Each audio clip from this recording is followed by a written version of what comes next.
Boa noite a todos. Continuaremos na aula de hoje a conversar e explicar sobre a intervenção de terceiros. E o que vem a ser a intervenção de terceiros? Vimos na aula passada que a intervenção de terceiros é uma forma de manifestação do terceiro que possui algum interesse ali na ação. Vimos também na aula passada quais são as formas de intervenção de terceiro, espontânea ou provocada. Na aula de hoje, vamos estudar as modalidades desta intervenção de terceiro. A nomeação autoria, como eu disse no final da aula passada, ela não existe mais no direito brasileiro. Mas o que viria a ser a intervenção de terceiro, da nomeação autoria? A nomeação autoria era uma intervenção de terceiro que visava a correção do polo passivo. Ou seja, o autor entrou com uma ação contra o réu, né? E este réu não era o réu correto, né? Ou seja, era necessário uma substituição daquele réu por conta de um erro cometido pelo autor no ajuizamento de sua ação. Então, o terceiro, né, viria a entrar no processo sendo nomeado a autoria, ou seja, o réu entraria na defesa e falaria o seguinte: não, eu não sou responsável por esta relação processual. Quem é responsável é o terceiro. Ele faria a nomeação à autoria, como se fosse uma imputação, né, do réu responsável. Mas o Código de Processo Civil de 2015 excluiu esta modalidade de intervenção de terceiro, né, criando o que a gente chama de substituição processual. Ou seja, na própria defesa, ele solicita a substituição processual, imputa quem é o real responsável por aquela demanda, por aquele processo, né, e o juiz, se convencendo desse argumento, vai fazer a substituição processual. Né? Então, de acordo com o que prevê o artigo 339 do Código de Processo Civil atual, não existe mais a nomeação autoria, e sim a substituição do réu. O chamamento ao processo, gente, é a modalidade, primeira real modalidade de intervenção de terceiro. Né? Ela é praticada exclusivamente pelo réu, e o objetivo do chamamento ao processo é a formação de um litisconsórcio passivo, facultativo ou ulterior. Então vamos lá. Litisconsórcio passivo, ou seja, ele visa a formar uma relação processual com mais de um réu. Já vimos isso na aula passada.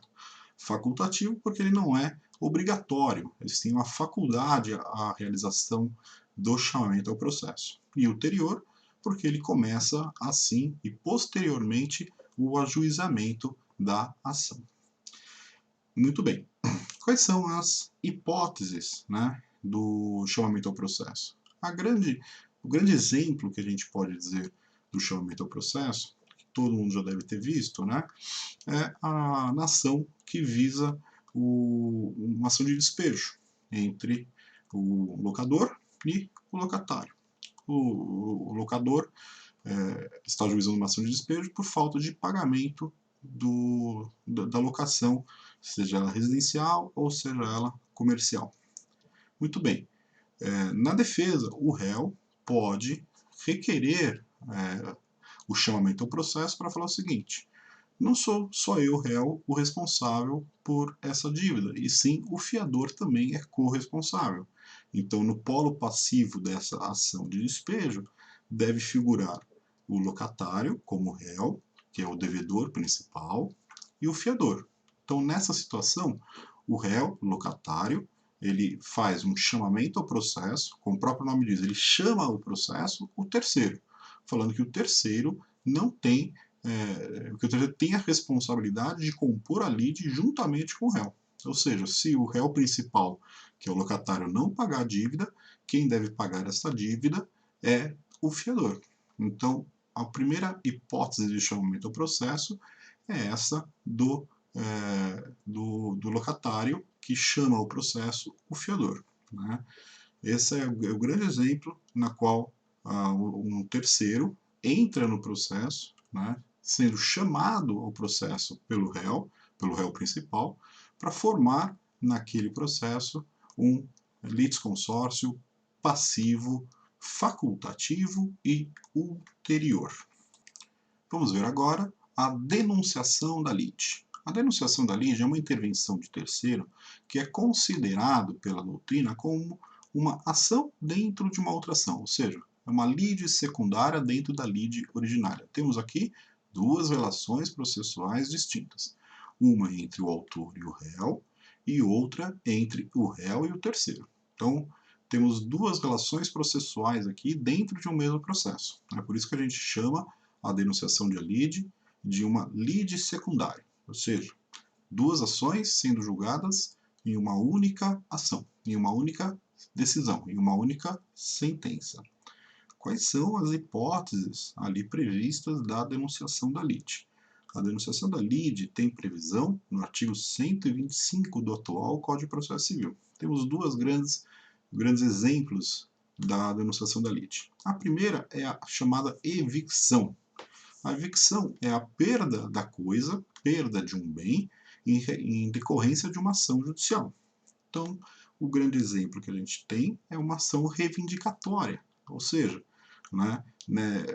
o réu tem a possibilidade de perder este bem por conta dessa ação, de uma ação reivindicatória, e ele denuncia a lide o terceiro, para que o terceiro compareça no seu processo e o juiz verifique nesta relação a quem vai pertencer o bem, se vai pertencer ao réu ou ao denunciado. Então, a evicção é o grande primeiro exemplo da denunciação da lide. O segundo grande exemplo da denunciação da lide é a maneira mais comum que a gente verifica nas ações judiciais, que é no caso de ações de reparação de danos por acidente de trânsito, por exemplo. Vamos lá, o réu, ele bate no carro do autor, causa prejuízo. Ele é o culpado por esse prejuízo.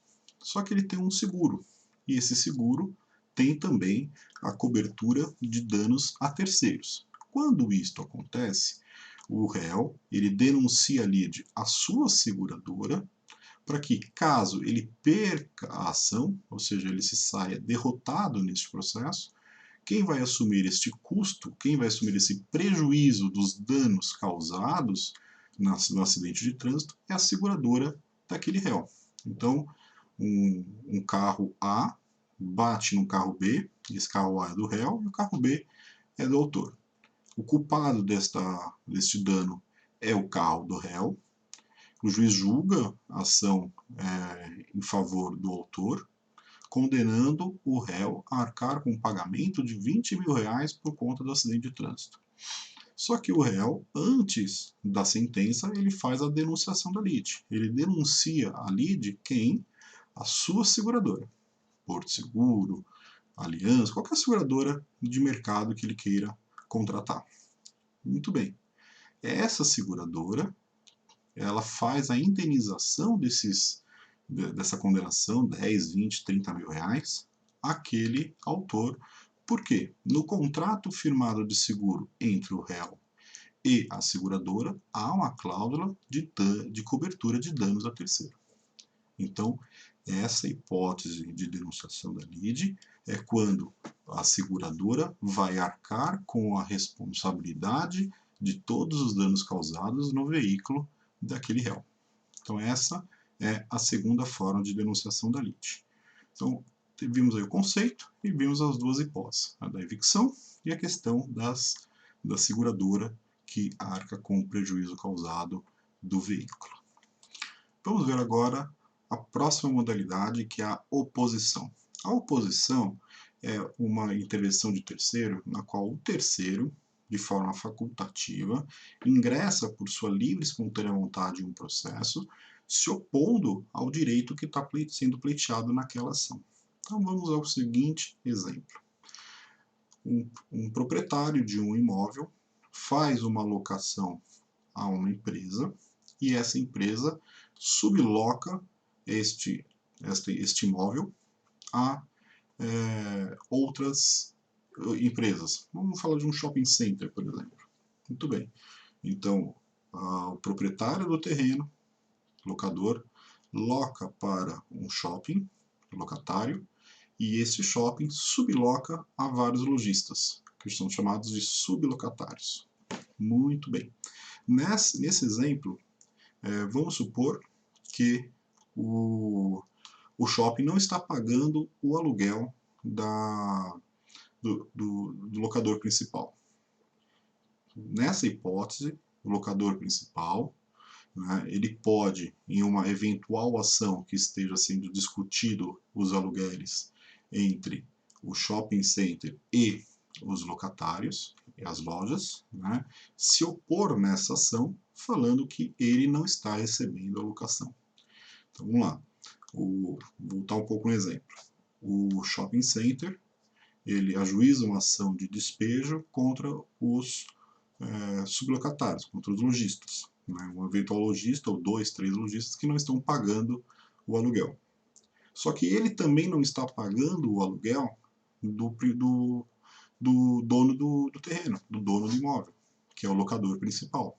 Nessa situação, o locador principal, nesta ação de despejo, pode apresentar uma oposição, ou seja, ele vai se opor nessa ação e falar ao juiz o seguinte: eu sou o proprietário do terreno, eu tenho direito de propriedade desse terreno, então eu estou me opondo neste contrato de locação. Ele pode até rescindir o contrato de locação com o shopping center e assumir essa ação principal, essa ação de despejo, né, como responsável direto e credor direto dos locatícios. Então, nessa situação, o shopping center ele não vai receber nenhum valor, porque ele não está pagando o aluguel do proprietário. Né? Então, não cabe aos locatários, né, aos lojistas, pagar o aluguel ao shopping, e sim pagar ao proprietário principal, que é o terceiro que fez a oposição nesse processo. Então, a oposição é uma forma de intervenção de terceiro, na qual esse terceiro entra no processo de forma facultativa para defender um direito seu.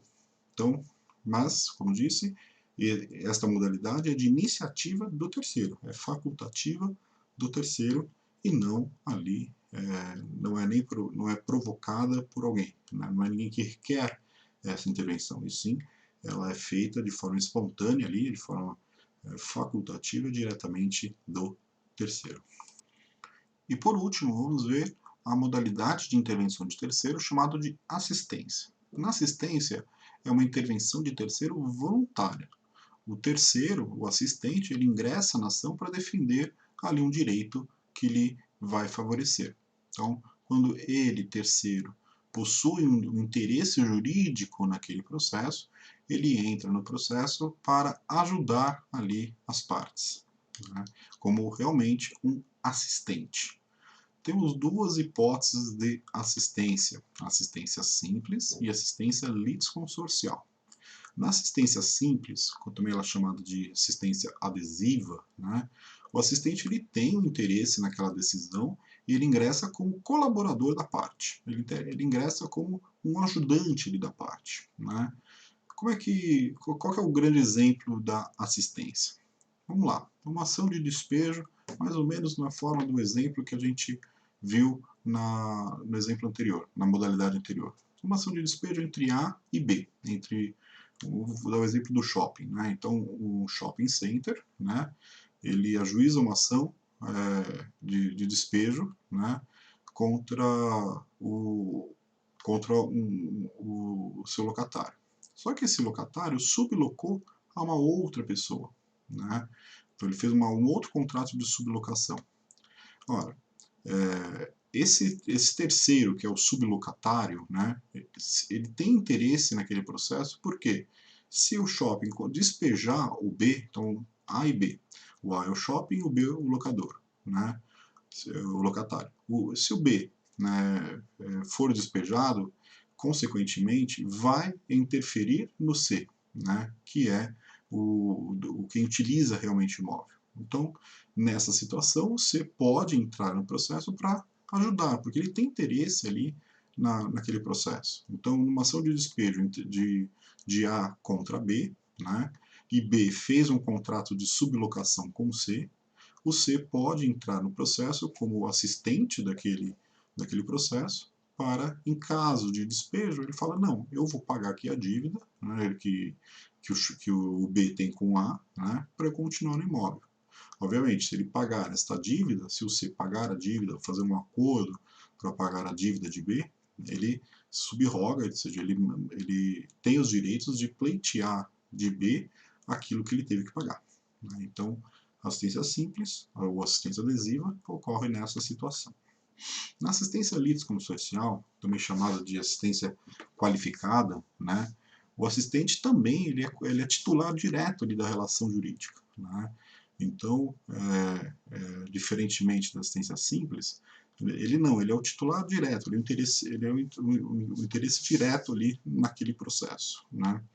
Então, vamos pegar um exemplo aqui. O exemplo de um terreno, são 3 proprietários. Então, cada proprietário A, B e C, cada um tem 1/3 ali do imóvel. O invasor D invade esse terreno e pega a área de cada um deles. Então, o terreno dividido em 3, né? Então, o A tem 1/3, o B tem outro terço e o C tem outro terço. O D constrói uma casa invadindo o terreno e nas 3 partes, de A, de B e de C. Né? Os 3 proprietários, tanto A quanto B quanto C, podem ajuizar uma ação de reintegração de posse, mas, né, ele só vai defender a parte ali que lhe cabe.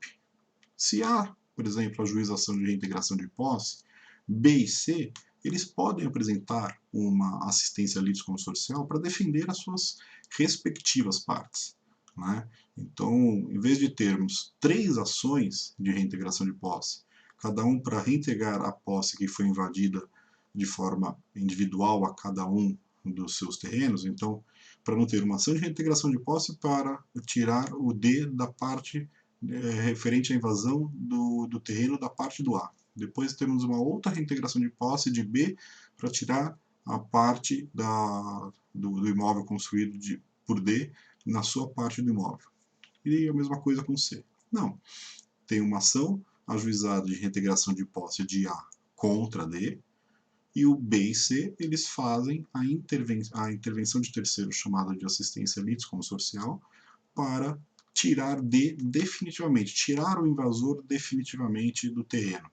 Então, um terreno que tem 3 partes, cada parte tem o seu quinhão, né, tem a sua parte, 1/3 a cada um, né, e D fez uma construção que invadiu o terreno inteiro, né, A ajuiza uma ação de reintegração de posse contra D, sendo que B e C realizam uma assistência litisconsorcial para tirar D definitivamente do terreno.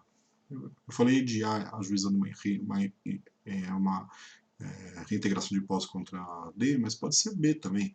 B pode ajuizar uma reintegração de posse contra D e fazer uma assistência litisconsorcial de A e C também. Tanto faz. Né? Então, a assistência litisconsorcial tem esta finalidade. Né? O assistente, ele também, ali, tanto no exemplo B e C, também são titulares da relação, eles têm propriedade daquele terreno. Né? Então, obviamente, eles têm o mesmo direito de posse do que o de A. Né? Então, nessa situação, temos uma reintegração de posse com uma assistência litisconsorcial. Então, essas são as 2 formas de assistência, a simples, né? O exemplo é a questão da ação de despejo entre um locador e locatário com um contrato de sublocação, né? E a litisconsorcial, e o exemplo é essa da invasão ali do terreno por D, realizando a assistência litisconsorcial de A, B e C. Com isso, terminamos aí a aula de hoje com o estudo de todas as modalidades de intervenção de terceiro, né? Vimos desde o chamamento ao processo, vimos que a nomeação da autoria não existe mais, e sim, agora temos o que a gente chama de substituição do réu, né, previsto lá no 339 do CPC. Vimos então o chamamento ao processo como primeira modalidade de intervenção de terceiro, que o exemplo é aquela questão dos fiadores, né, do fiador que é chamado pelo réu para integrar a lide, né. Vimos a denunciação da lide, que é uma lide secundária, ou seja, uma ação dentro de outra ação, né? 2 relações jurídicas processuais, e os exemplos da evicção, que é aquela situação da ação reivindicatória, e também ali da seguradora, né? Que é denunciada a lide pelo segurado, né, para fazer ali frente à indenização do que ele perdeu no processo.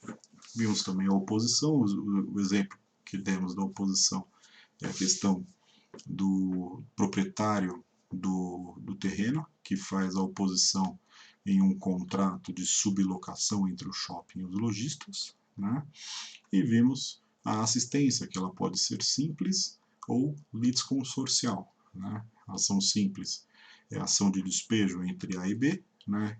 que é o exemplo que a gente deu em sala de aula, entre A e B, com um contrato de sublocação de B e C. E o C, porque é o prejudicado, quem está na posse do imóvel, pode ser prejudicado com essa ação de despejo entre A e B, e realiza assistência simples para defender ali a continuidade do seu negócio, da sua locação.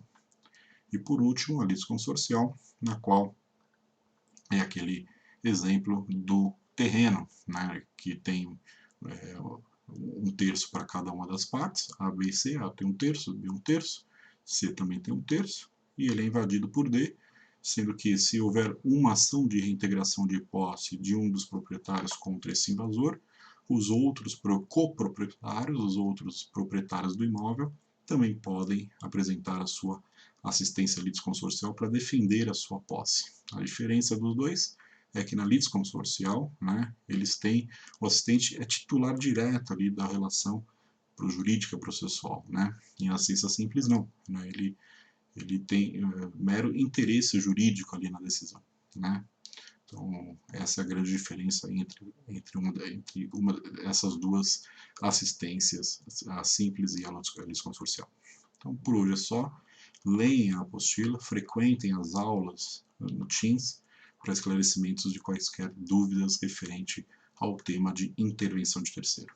Ficamos por aqui, pessoal. Uma boa noite a todos e bons estudos.